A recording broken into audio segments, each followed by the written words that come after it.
એ સ્વર્ગનું દ્વાર ખોલાવે છે. બીજું,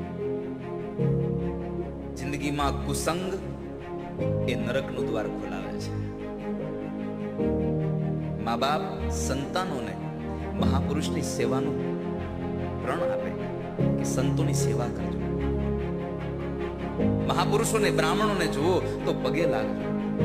મારે આજે તમને એટલું જ કહેવું, તમે જુઓ આ વ્રજમાં આવ્યા છો, વ્રજના સંતોય જ્યારે પ્રણામ કરે ને કોઈને, તો એ સંતોય સામેવાળા માણસને પંચાંગ પ્રણામ કરે છે.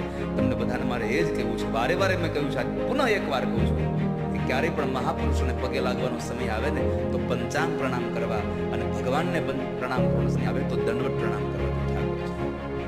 ઠાકોરજીને દંડવત કરવા જોઈએ. ભલે એક જ કરો પણ એક દંડવત કરો અને મહાપુરુષોને પગે લાગી